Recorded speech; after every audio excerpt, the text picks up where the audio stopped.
गोरख धंधे की लिस्ट है मेरे पास। जिस दिन देवी चौधरानी ने मुझे परेशान किया, खुद भी परेशानी में आ जाएगी। भारी मुसीबत में पड़ सकती है वो। आत्मा तो अजर है, अमर है, इसीलिए अक्षय आज हमने तुम्हें हमेशा के लिए अमर कर दिया।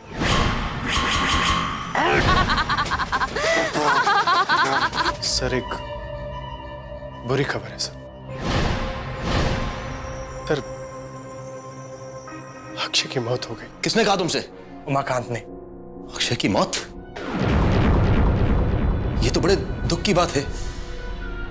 ये सब हुआ कैसे? ये तो आपकी मेहरबानी है देवी जी। नहीं तो अक्षय ने, उसने तो मुझे कुत्ता बना कर रख दिया था। देवी की चौखट पर खड़े हो उमाकांत, यहाँ तुम्हें शोहरत और इज्जत दोनों मिलेगी। देवी जी, मैं आपका हो चुका हूं। बस आदेश दीजिए, ये बंदा आग ना लगा दे तो कहना। बहुत अच्छी। अक्षय में बस एक ही कमजोरी थी, अकड़। सर जरूर झुकता था उसका मेरे सामने, पर छाती हमेशा चौड़ी रहती। अंजाम क्या हुआ? अच्छे खासे खड़े आदमी को हमेशा के लिए सुला दिया मैंने। सो जा राज दुलारे, सो जा, सो जा।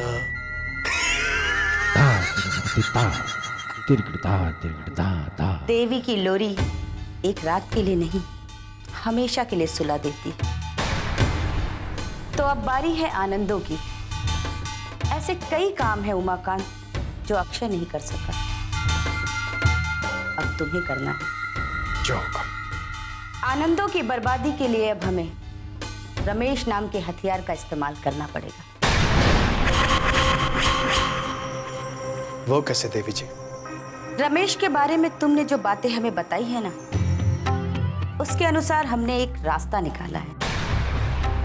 अक्षय का साइन किया हुआ ब्लैंक लेटर है हमारे पास। हम रमेश को मजबूर करेंगे कि वो हेम से शादी कर ले, और अगर वो नहीं माना तो हम लेटर पर लिख देंगे कि मुझे रमेश से खतरा है, वो कभी भी मेरी जान ले सकता है। वाह देवी जी वाह, मान गया आपको। आपका दिमाग तो चाणक्य से भी तेज है।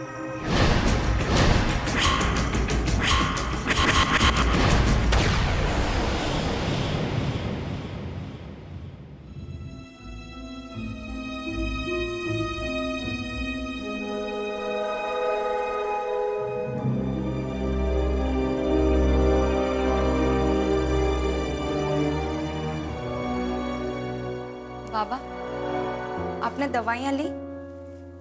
बेटी, अभी अभी पुलिस होकर गई है और वो अक्षय के बारे में इंक्वायरी कर रही थी। आफ्टर ऑल असिस्टेंट था मेरा। बाबा, जैसे भी, जिस तरह की भी जांच हो, आप मुझसे बेहतर समझते हैं, कानून जानते हैं। आपसे सिर्फ एक विनती है, अपनी सेहत खराब मत कर लीजिएगा, ध्यान रखिए आपका। बाबा, मुझे पुलिस स्टेशन से फोन आया है, मुझसे पूछताछ करना चाहती है। बिल्कुल जाओ और जो सच है वही बताना। हाँ, जो सच है वही बताना। तुम्हारे मन में जो भी गलत फहमियां है वो पुलिस के सामने बयान मत कर देना, और खासकर रमेश के बारे में तो मुंह ही मत खोलना। इतना सब हो जाने के बाद भी रमेश के ही गुणगान गा रही हो तुम। रमेश से मेरा कोई लेना देना नहीं, मगर इसका मतलब ये नहीं कि हम उसे शक की निगाह से देखें। तुम्हें ऐसा क्यों लगता है कि पुलिस स्टेशन जाकर मैं रमेश के खिलाफ ही बात करूंगा? क्या करूं, तुम्हारी सोच ही ऐसी है। वर्दी, तुम आजकल मेरी बहुत बेइज्जती कर रही हो। तुम दोनों लड़ना बंद करो प्लीज। कल कितनी देर तक मैं तुम दोनों से बातें करता रहा, और आज फिर तुम लोग शुरू हो गए। यानी मेरी हर बात इस कान से सुनते हो, उस कान से निकाल देते हो। बेटा चौल में ना, चलो जाओ यहां से, तुम दोनों भागो यहां से। समझ में नहीं आता इन दोनों को, कैसे समझाऊं? पता नहीं, ना जाने ये जिंदगी अब और कितने इम्तिहान लेगी। मैं रमेश को लेकर बहुत बेफिक्र हो गया था कि हेम के लिए इससे अच्छा लड़का नहीं मिल सकता, लेकिन रमेश ने फिर अक्षय से उम्मीदें लगा बैठा, और अब अक्षय भी। दादा दादा, मेरे प्यारे दादा दादा, ब्याह शादी सब संजोग की बातें हैं, आप क्यों चिंता करते हैं? दादा, मेरा मन कहता है कि हेम के लिए बहुत अच्छा रिश्ता मिल जाएगा हम लोगों को, और ऐसा रिश्ता मिलेगा कि आप और हम सब भौचक्के के रह जाएं। बस आप तो अपनी सेहत का ख्याल कीजिए और आराम कीजिए, जाइए। और यही बात तुम पर भी लागू होती है, समझे? मुझ पर क्यों दादा? बिल्कुल। जरा अपने आप को भी देखो, क्या हो गए हो तुम? लोगों से कहते हो एटा चौल बेना, आज मैं तुमसे कहता हूं एटा चौल बेना।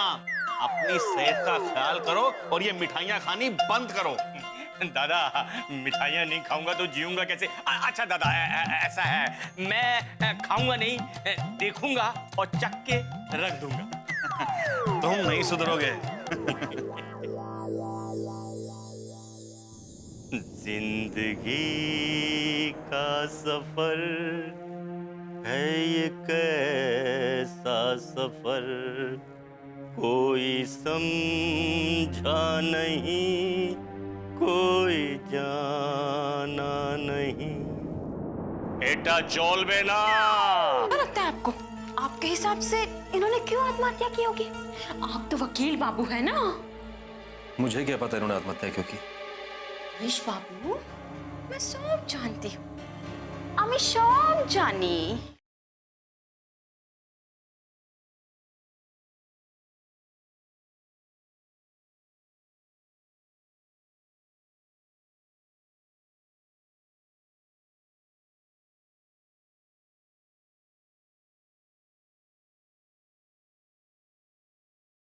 ऐसा प्रेम कहाँ।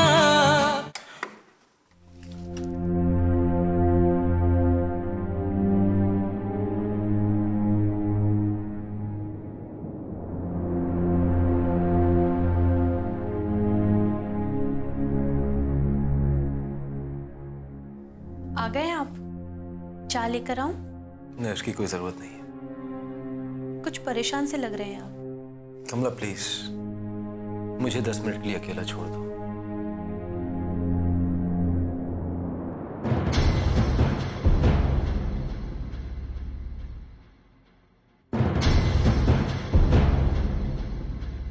यार बहुत बुरी खबर है रमेश, अक्षय का देहांत हो गया।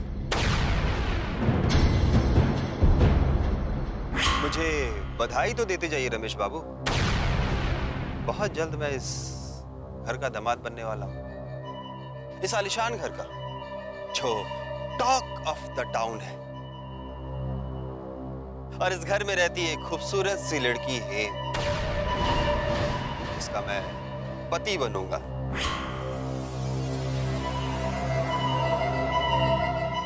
अब वो है मेरी पेंटिंग्स बनाया करे, मेरे सपने में हकीकत के प्यारे प्यारे रंग भरे। कितना मजा आएगा ना जब वो मेरी बाहों में बाहें डाले। हेम के लिए एक शब्द नहीं अक्षय, ये तुम्हारे और मेरे बीच की लड़ाई है और बेहतर इसी में है कि तुम इसे बीच में ना लाओ। हंस लो जितना हंसना है, क्योंकि जिस दिन बाजी पलटी उस दिन तुम्हें मैं रोने का मौका भी नहीं दूंगा। अब भी उसी उम्मीद में जी रहे हो रमेश कि बाजी पलटेगी? पागल हो गया हो क्या? फैसला हो चुका है, सुप्रीम कोर्ट का फैसला। You are finish. और एक बात और, कि तुम्हारे रिश्ते अक्षय के साथ अच्छे नहीं थे, ये किसी से जाहिर मत होने देना, वरना पुलिस इन्वेस्टिगेशन में तुम फंसोगे, ठीक है? और यही तुम्हारे लिए खतरे की घंटी होगी।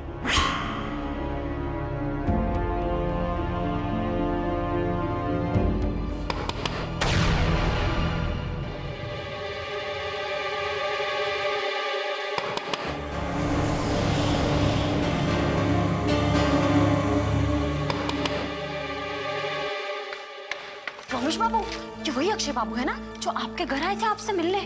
पता है इन्होंने आत्महत्या कर ली। हाँ जानता हूँ, क्या लगता है आपको? आपके हिसाब से इन्होंने क्यों आत्महत्या की होगी? आप तो वकील बाबू है ना। मुझे क्या पता इन्होंने आत्महत्या क्यों की। रमेश बाबू, मैं सब जानती हूँ। আমি সব জানি।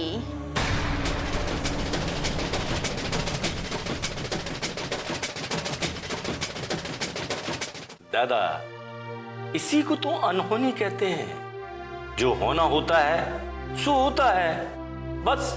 कैसे कर सकता है वो आत्महत्या? कैसे? और ऐसी कोई वजह भी मेरे सामने नहीं है कि जिससे इस बात का अंदाजा लगाया जा सके।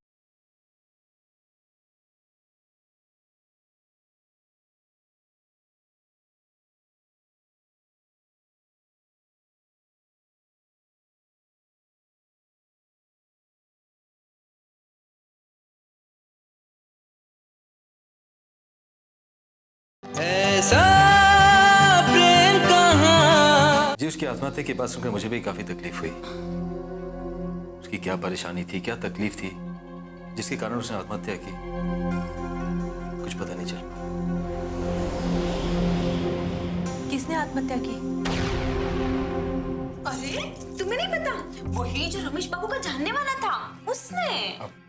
कमला, मैं तुम्हें सब बता दूंगा, सब समझा दूंगा तुम्हें। अब मिस्टी जी, आप प्लीज जाइए, प्लीज।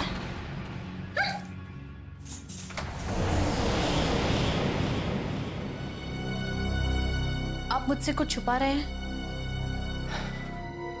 कमला, तुम्हें इन बातों के अलावा कुछ आता है क्या नहीं? अरे क्या सीखा तुमने महिला निकेतन में? हाँ, मिशी इधर उधर की बातें लाकर समय बर्बाद करती है, उल्टे सीधे सवाल करती है। और वैसे भी मुझे उससे बात करना अच्छा नहीं लगता। और तुम हो के कमला, हालात को समझने की कोशिश किया करो। हर बार हर बात की तह तक जाना जरूरी नहीं है। और वैसे भी मिष्टी के लिए सारी बातें करना एक समय गुजारने का जरिया है।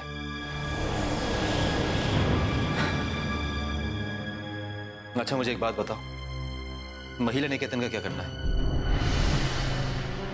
तुम्हें वहां जाना है क्या नहीं? क्या सोचा तुमने? यही कि मैं यही रहना चाहती हूँ। मैं नहीं जाना चाहती महिला निकेतन। आप चाहे कितना भी कुछ भी कह लीजिए, घर संसार भी तो कोई चीज होती है। अभी अभी आपने मुझे डांटा, मुझे बहुत अच्छा लगा। यही बातें मुझे बार बार महिला निकेतन में याद आया करती थी। मैंने आपको बहुत याद किया। जब ईश्वर ने मुझे इतना सुंदर, इतना सुशील और इतना समझदार पति दिया है, तो उसे छोड़कर महिला निकेतन में रहना सिर्फ एक बेवकूफी है और कुछ नहीं। हाँ कमला, तुम सच कह रही हो। तुम जाओ, तैयार हो जाओ, हमें महिला निकेतन जाना है। वो क्या है ना, मुझे कुछ पेपर साइन करने हैं। जाओ।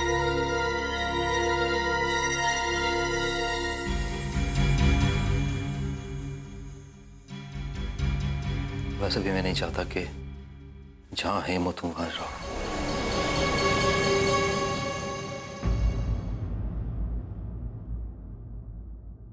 अक्षय को मैं भुलाया नहीं भूल पा रहा हूं। ऐसे लगता है जैसे वो अभी मेरे सामने आएगा, गुड मॉर्निंग कहेगा और मेरे सामने चाय पीने बैठ जाएगा। दादा, इसी को तो अनहोनी कहते हैं। जो होना होता है सो होता है, बस। कैसे कर सकता है वो आत्महत्या? कैसे? और ऐसी कोई वजह भी मेरे सामने नहीं है कि जिससे इस बात का अंदाजा लगाया जा सके। ये तो दादा कायदे कानून वाला ही बता सकता है। अफसोस है किसी का जवान मौत मर जाना, बड़ी अफसोस की घड़ी होती है। आप सच कह रहे हैं दादा। अरे पता करो कि उसका अंतिम संस्कार कब होना है। हमें वहां जाना चाहिए। हाँ दादा, हम लोग जरूर चलेंगे। साथ ही साथ हमें अब हेम के लिए भी फिक्रमंद हो जाना चाहिए। कोई अच्छा सा रिश्ता तो तलाश करना ही पड़ेगा। अरे दादा, एक क्या बहुत सारे मिल जाएंगे। भाग्यशाली होगा वो जिसका ब्याह हमारी हेम से होगा। ये तो सच कह रहे हो तुम। बहुत ही भाग्यशाली है मेरी बेटी। लेकिन फिर भी रिश्ते के लिए सोच सोच कर मैं टूटने लगता हूं। दादा, आप जाकर थोड़ा आराम कर लो। काका, आप सच कह रहे हैं। आज बाबा कुछ ज्यादा ही परेशान लग रहे हैं। मैं सोच रही हूँ कि आज महिला निकेतन ना जाऊं। अरे नहीं नहीं बेटी, तुम महिला निकेतन जाओ। और बीमार बीमार कह कह कर ना तुम दोनों मुझे बीमारी कर देते हो। एक ही शर्त पर जाऊंगी, आप सारी बातें भूलकर फिलहाल आराम करेंगे। मुझे मंजूर है। और हाँ, इधर उधर फोन करके आप किसी से कुछ भी नहीं पूछेंगे। हाँ, ये तो सच है। ये भी मुझे मंजूर है बेटी, लेकिन अब तुम जाओ। ठीक है बाबा, आमी आसचे। बाय काका। बाय। सुन लिया ना दादा, बेटी क्या कह के गई है? एटा चोलवे ना। जाइए अब आप आराम कीजिए, जाइए। आपके हर मकसद में मैं आपके साथ हूं देवी जी। बस आप बताइए कि मुझे करना क्या है, मुझे आगे बढ़ना कैसे है। हमें रमेश से मिलना है।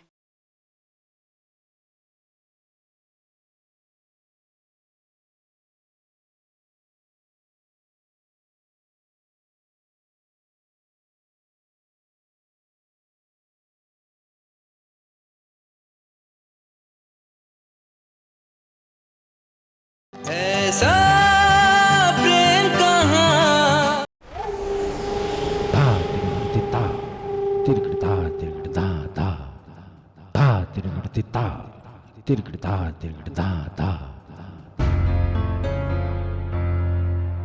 इस फाइल में अक्षय के ऐसे कई पेपर्स हैं जिनके बल पर हम अभी इसी वक्त उसकी प्रॉपर्टी पर कब्जा कर सकते हैं। बस अक्षय की चिता की राख ठंडी हो जाए, उसके बाद अब जो चाहे कर लेना। ये बात भी तुमने सच कही है उमाकांत। आखिर इतना सम्मान तो उसे देना ही चाहिए। वो हमें प्रॉपर्टी जो दे रहा है। आप बहुत खुशनसीब है मैडम, जो ये प्रॉपर्टी आपको मिल रही है। और ना, अक्षय तो सेठ करोड़ी मल को ये प्रॉपर्टी बेचने वाला था।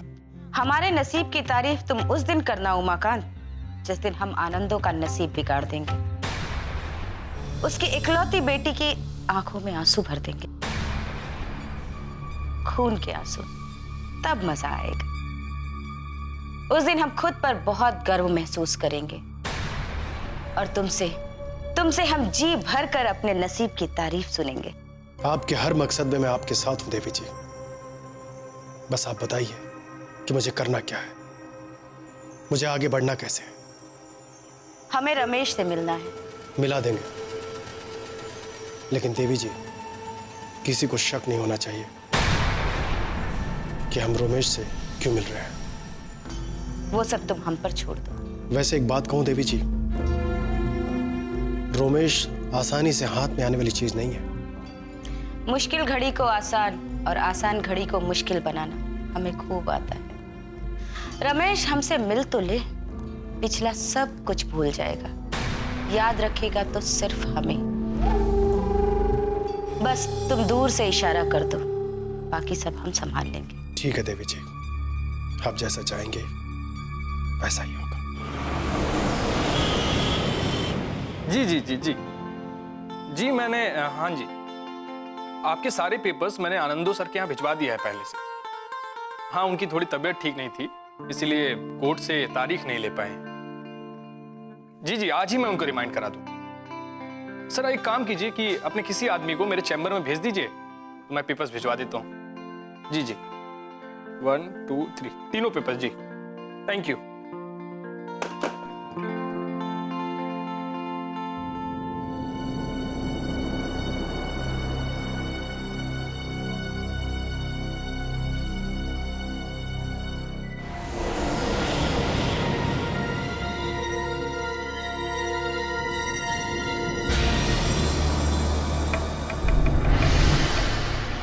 हाँ, तो रमेश के नाम के स्टैम्प पेपर्स थे।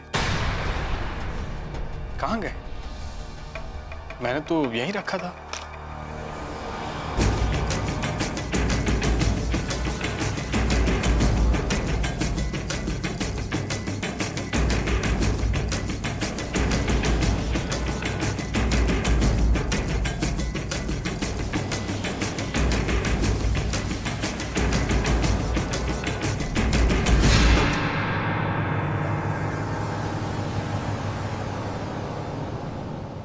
रबर स्टैम्प भी नहीं है। यहीं तो रखे थे, कहां चले गए?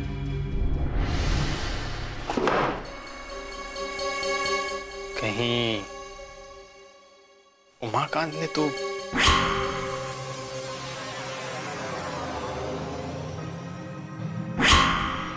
इतना बड़ा विश्वासघात, इतना बड़ा धोखा, बहुत शर्म की बात है ये। कोई इंसान इस हद तक भी गिर सकता है? उसे पता होना चाहिए कि उसने कितनी बड़ी गलती की है। उसने अपने प्रोफेशन के साथ गद्दारी की है, बेईमानी किया उसने अपने पेशे के साथ। आनंदो सर ऑफिस आए थे, बहुत गुस्से में थे। डिनर की बात को लेकर? नहीं रमेश, तुम उनकी नजर में फ्रॉड और चीटर डिक्लेयर कर दिए गए हो। क्या? ये क्या कह रहे हो तुम? उन्होंने कहा है कि तुमने हमारे मुवक्किल की जगह किसी बोगस मुवक्किल से रजिस्ट्रेशन करवा लिया है, और वो भी सिर्फ इसलिए कि सामने वाली मुवक्किल को जीत दिलाने के लिए। क्या कह रहे हो तुम?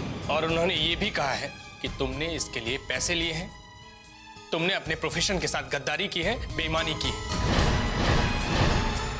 और इतना ही नहीं रमेश, उनके पास तुम्हारे साइन किए गए स्टैम्प पेपर्स भी हैं।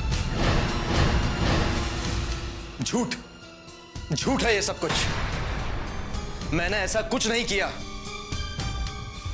ना ही मैंने ऐसे किसी पेपर पर साइन किया है। इसका मतलब रमेश को फंसाया गया है, और यकीनन ये काम इसी चैम्बर से हुआ है।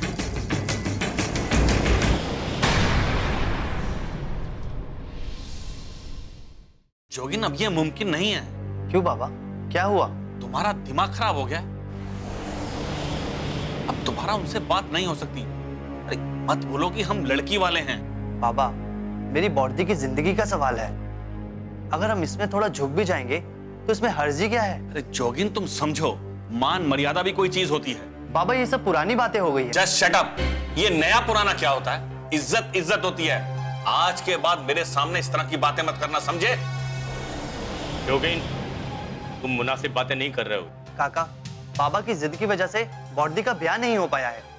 तुम क्या समझते हो मैं अपनी बेटी का दुश्मन हूं? मैंने ऐसा नहीं कहा बाबा। मेरा कहने का मतलब ये है कि अगर आप उसी वक्त फैसला कर लेते तो अक्षय और बॉडी का ब्याह हो जाता और अक्षय की मौत भी नहीं होती। जोगिन, जाओ, तुम जाओ यहां से। मैं कहता हूं जोगिन, तुम यहां से चले जाओ, वरना मैं